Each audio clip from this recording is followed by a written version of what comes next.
You know how it is if you're an African American person watching this. You grow up in these households where it's like the adults are speaking, shut your mouth, or when you're simply trying to communicate with your parent or, you know, a peer, they take you communicating as talking back, and so you get popped in the mouth, and etc., etc. If you know, you know. If you don't, you don't. And so growing up not being allowed to communicate without being told that I'm a bad little girl or that I'm talking back or, you know, getting punished for it made me grow up having a difficult time expressing myself and a difficult time being comfortable with communicating, because I'm always in my head about it, and I'm like, am I saying the wrong thing? Am I upsetting this person? Am I talking too much? Should I shut up? You know, am I making sense? Am I coming off as uneducated? Do I sound intelligent? Like, there, without a doubt, every single time I am doing a one-on-one conversation with someone, or even in these videos, there's a constant stream of dialogue in my head that I'm not seeing, and it's basically just me overly critiquing myself and my communication skills.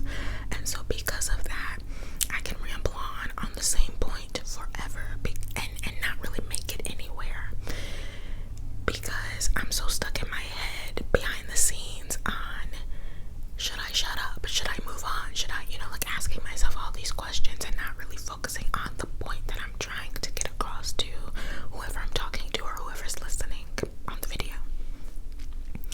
So it's a childhood trauma, quite frankly, and a habit, and just a wound that I am trying to overcome, but it is difficult, and all I know is that I'm doing my best, and my best is enough. Just like you are doing your best every single day. I know you are, and if no one has told you, your best is more than enough. It is more than enough, and I am so proud of you. I am so proud of you, okay? And I just want you to know that. So I would say, without further ado, we're gonna get into the ramble, but we already have. How are you? How are you doing? How are you doing? How? See, hand movements, it's a habit. How are you doing, my little sunbeam? Oh my God. I'm 1,000% sure I messed up my intro, because I don't think I said hi, my little sunbeams. But this is just reflective of the chaotic mess that my mind is right now. I wasn't even going to film tonight. It is Thursday, and usually when I upload more than one video a week, I film both of those videos in the same day. But last weekend, when I was filming the video that you guys got this Tuesday, that was a really hard weekend for me. There was a family emergency that happened that was just incredibly draining, that was scary, that was dramatic, and that just took everything I had out of me. And so if you made it to the end of that video, I was doing a request. These little jumps that I do every time I hear a noise or a horn goes off, which happens a lot at night specifically. It's gonna be, I feel, very obvious because I've got the color changing. So just know your girl's only making jump cuts because I'm trying to save your ears. I'm trying to not harm or alarm your little ears. So anywho, as I was saying, what was I saying? I was saying that if you made it to the end of that up the wall requested video, you know that there wasn't an outro for that, because I was just done. Like, the night before was when that family emergency had happened, and I only got, when I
reason that I love doing videos that are trigger based and not ramble based, you know, I love sprinkling those throughout, is because I can quite clearly tell sometimes when I sit down to film, today is not a ramble night. And it's not that I don't have anything to talk about all the time when I don't do a ramble. It's that some nights, like tonight specifically, the things that I want to talk about might not be the sort of things people want to hear about. You know what I'm saying? And I don't mean like personal business. I mean like it could be a heavy subject matter, and I don't want to trigger anyone, which, let me adjust, which is kind of what's going on tonight. I have a lot on my mind, and a lot of it I know is considered heavy and triggering, and so I just won't get into it.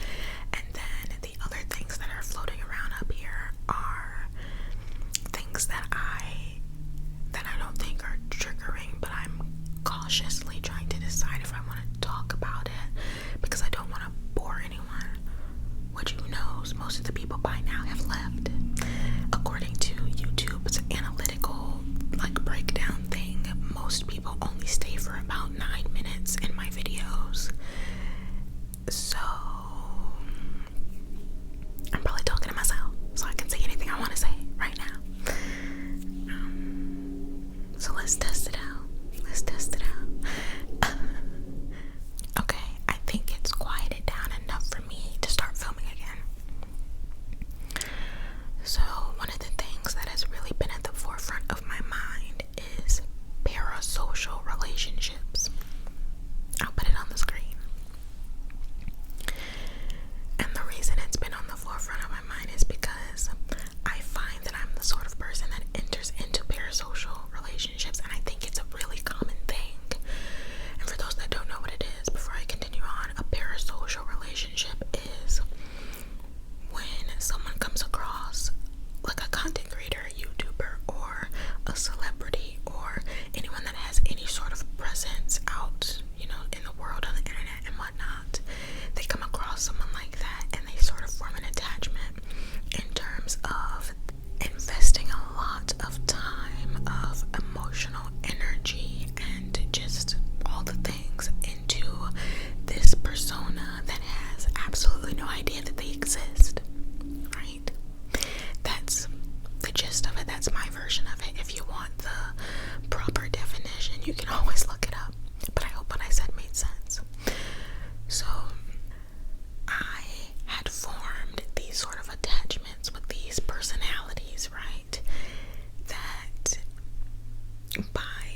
affirmation, it makes some people uncomfortable, it makes them feel awkward.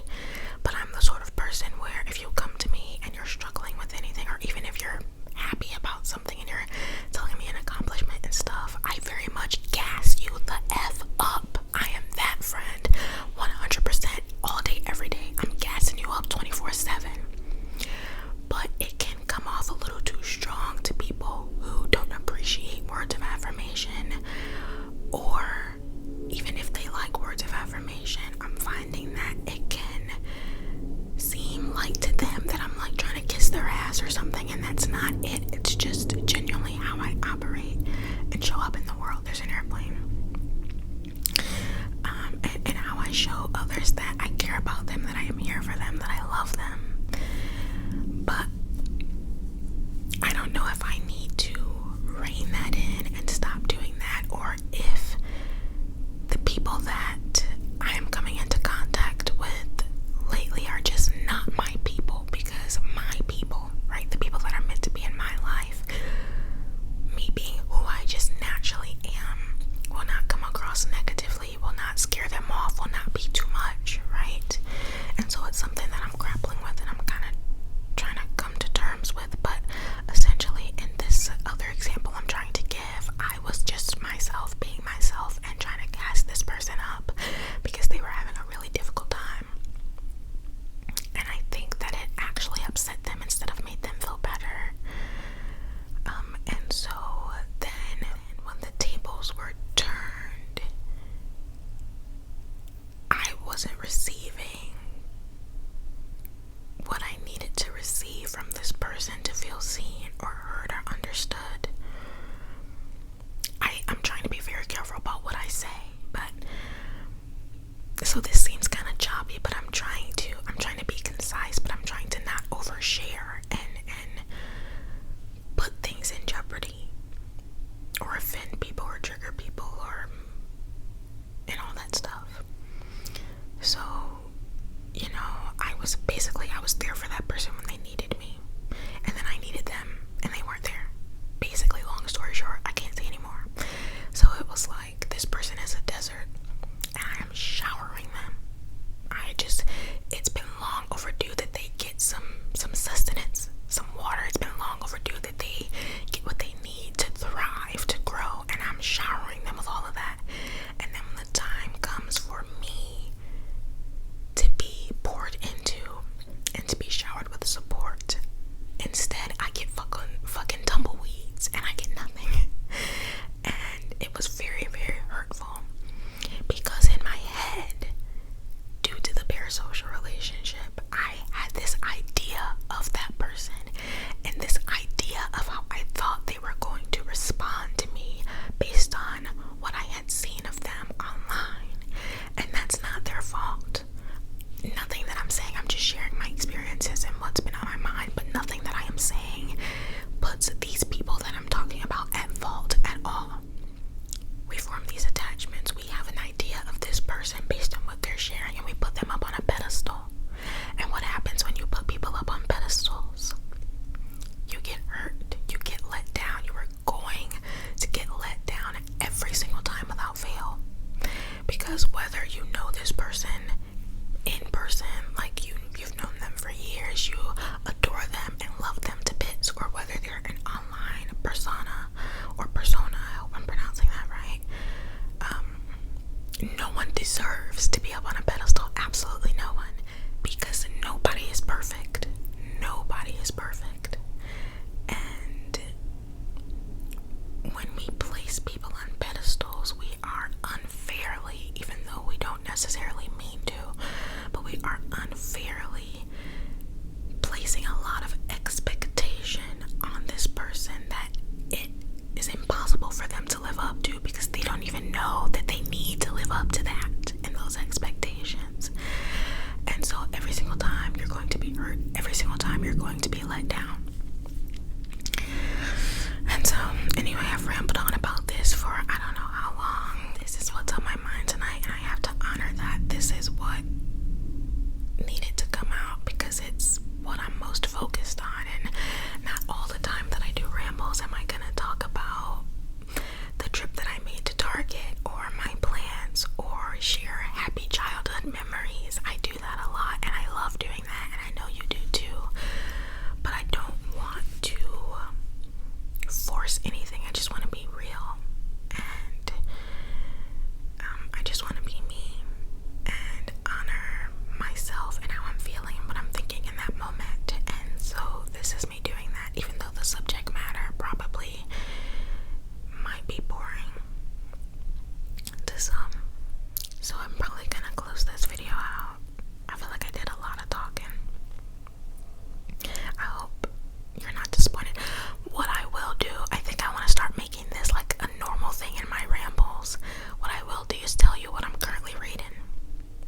just recently read, and honestly, I finished this book a couple of weeks ago. It's the second to last book I just finished, because the book I finished last night, actually, before I picked up my new book, I hated it. I once started it. I refused to talk about it. It was an awful time. I don't recommend. But the book before that is called Restore Me by J.L. Seekers. And I'll show you. Well, actually, I won't show you because the cover is a little spicy. You know what I'm saying? It's not solely based on smut, but it's got a lot of smut in it. And the cover reflects that, so I'm not going to show you. But the book is called Restore Me by J.L. Seekers. And the synopsis is: Sloan. Dominic Alexander is my late husband's best friend and the last man on earth that I should want. He's arrogant, dismissive, and up until recently has only ever used those dark eyes of his to look right through me. For the last 10 years, he's taken a sick pleasure in making me feel paper thin, like my entire existence is of no consequence to him at all. But now, things are different.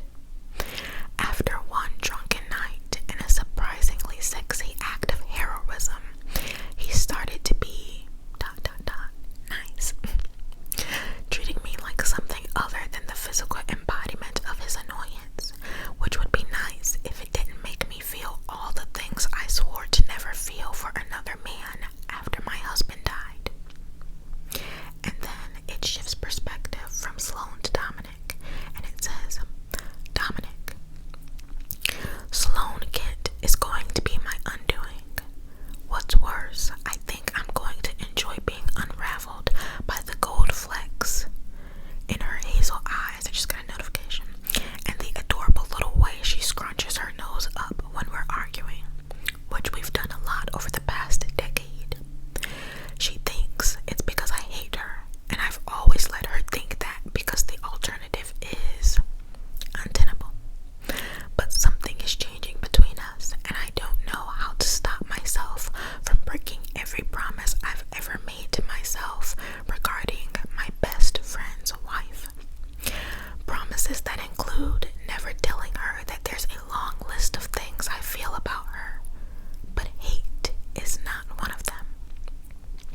Restore Me is an enemies to lovers romance about forbidden romance and love after loss. It is the first book in the New Haven series, an interconnected series of standalone novels. And putting my book down, or my phone down, and readjusting my seat. 1 second. Okay. So this was a 5-star read, y'all. 5 stars. I adored it so much. If you've never taken me seriously and you've never read or thought about reading one of the books that I tell you guys I'm reading and that I love, make an exception for this one. It is the book of all books, the love story of all love stories. It is everything. And I'm gonna have to wrap this up because my heater just came on and I don't want to wait 15 minutes for it to go off. But it is a beautiful story, like the synopsis said, about loss, because Sloan is a new widower.